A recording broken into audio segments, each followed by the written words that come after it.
Bonjour la Bocu, vous allez bien? Ouais. Bien entendu, vous allez bien? Ouais. Koulos. Bon, je me suis inspiré d'un autre humoriste pour le début de cette chronique. Je me suis inspiré de Gad Elmaleh, de son talent d'observation pour d'autres humoristes. Là, j'ai observé Émeric Lompré, par exemple. Alors, ce week-end, c'était... vous m'entendez bien? Oui. Ouais. Super. Ce week-end, c'était Code Rouge. Et Code Rouge, c'était une action organisée par un collectif d'associations et de mouvements citoyens, dont Extinction Rebellion, Greenpeace et bien d'autres.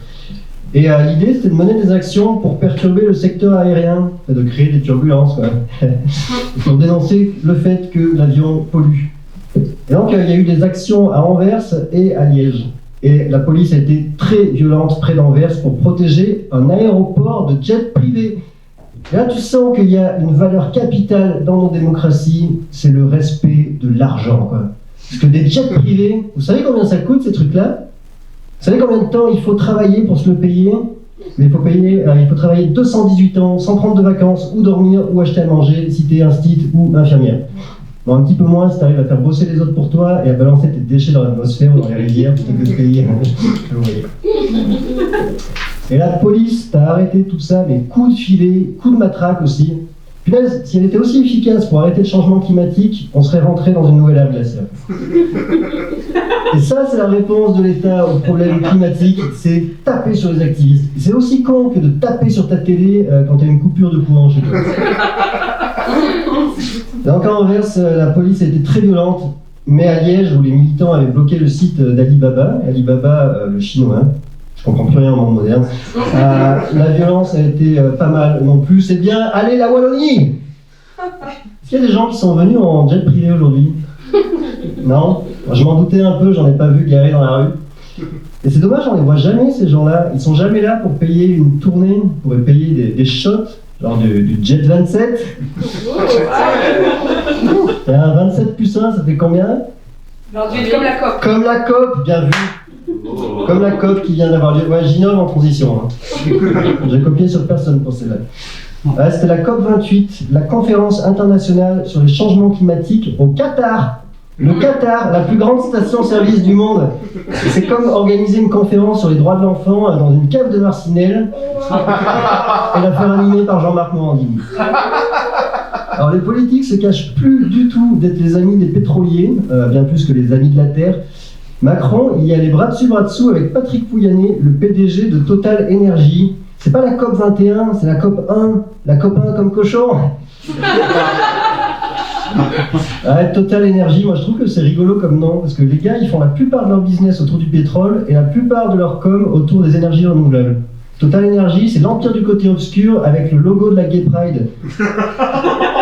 Total Energy, c'est un dealer de crack qui vend 3 vitamines C et il se fait appeler naturopathe. L'éthique, c'est essentiel dans mon métier. Ouais. Bon alors attention, si vous écoutez certaines personnes, il y a eu des résultats exceptionnels pour cette COP. Exceptionnels! Un peu comme pour les accords de Paris, vous savez, le bout de papier qui sert à rien, ce machin génial qui avait été signé et qu'aucun État développé ne cherche à respecter.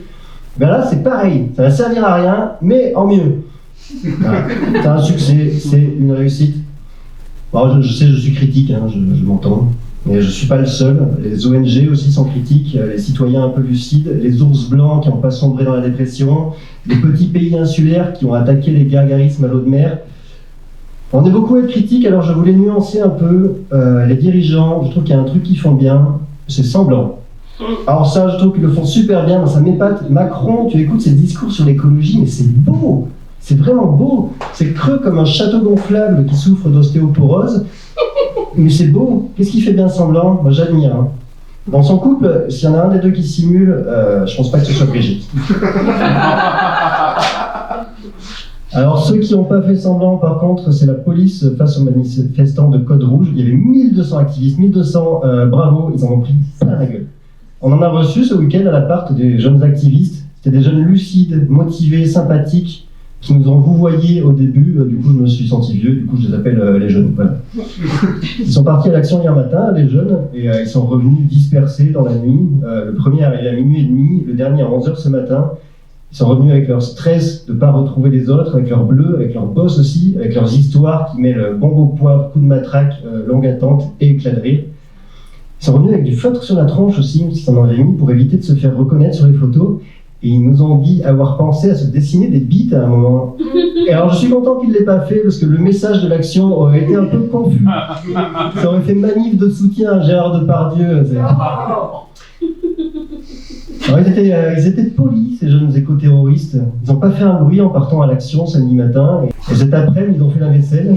Ils ont tout rangé derrière eux, l'appart est nickel. Et j'ai pas d'enfants, mais si je devais en avoir, j'aimerais tellement qu'il leur ressemble à eux et pas à Patrick Pouyanné qui laisse traîner tout son carbone derrière lui, il en a rien à foutre. Bon Patrick, tiens, il récupérait tes gigatonnes de carbone dans l'atmosphère. Ouais, je finis mon pipeline en Ouganda et je m'y vais, ouais. Ouais, je leur ai fait à manger et je me suis trouvé des gènes de mama italienne en fait. Je les ai fait tellement manger que finalement, le plus gros risque qu'ils ont pris, les jeunes, ce week-end, c'est une indigestion.